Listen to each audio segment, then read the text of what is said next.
Hello fellow YouTubers, Mac here from our brand new channel dedicated to all things gaming in virtual reality. So disregarding the clickbait header, this is something that I've been thinking about since I bought my Oculus Quest. Up until that point, I'd mainly played racing simulators like Project Cars and Assetto Corsa Competizione, along with Onward from my tactical military shooty fix on my Valve Index and my Oculus Rift before that. Once I bought my Quest, the first game I downloaded was Beat Saber, like everybody else I suppose. Though I'm not very good at it, I really enjoyed having a good dance about while pretending to be Luke Skywalker. Then Pistol Whip was released on the 7th of November. I bought and downloaded it as soon as I could and spent a good 2 hours playing, totally absorbed in shooting, trying to perfect my rhythm.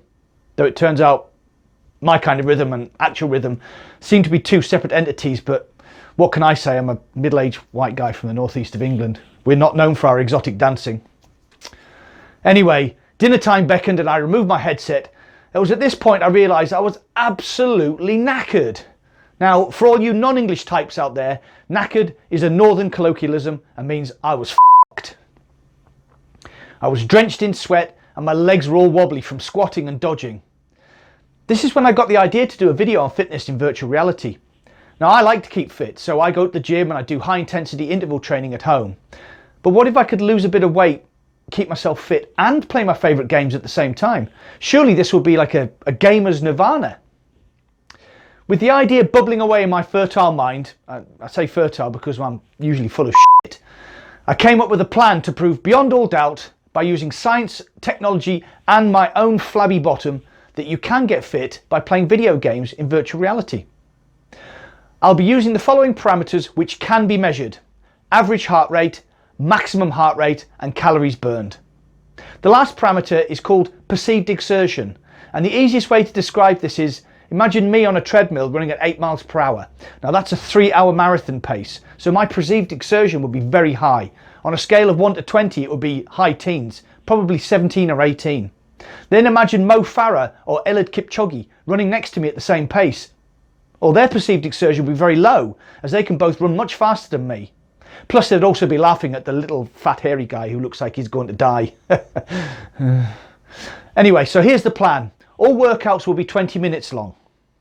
I will do a normal, high intensity interval training session to set a benchmark for average heart rate, highest heart rate, calories burned and perceived exertion. Then I'll do a weight training session at my local gym.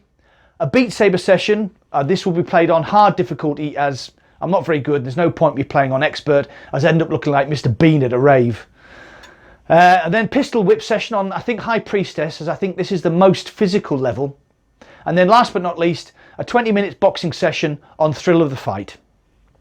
I have a Fitbit which will be worn during each 20-minute workout with the results to be compiled and revealed at the end of this video, with my own conclusions of course.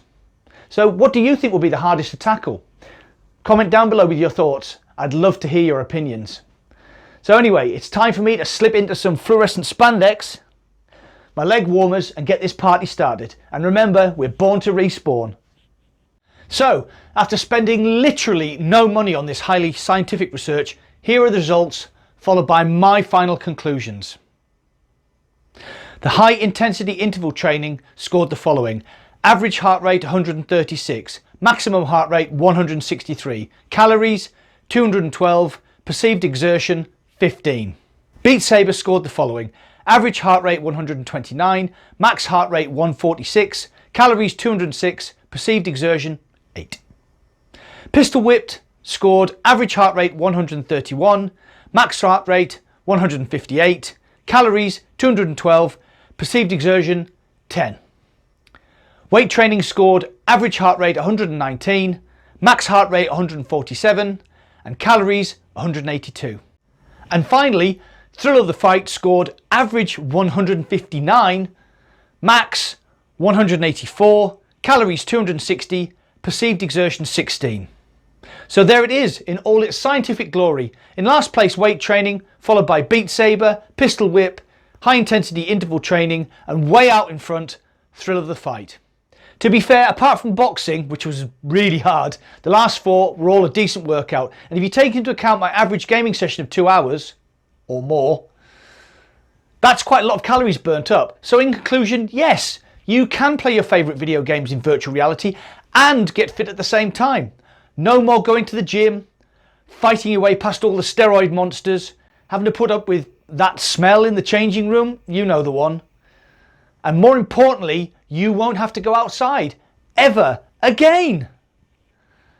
Only joking, of course, you do have to go outside. Sometimes you need vitamin D because, well, you are looking a bit pasty. Righto, now that's all done. I'm off to Greg's for a sausage roll. All this exercise has piqued my hunger. Don't forget to like and subscribe to our channel and hit the bell icon to be notified of all future content. Thanks for watching, and I'll see you on the other side.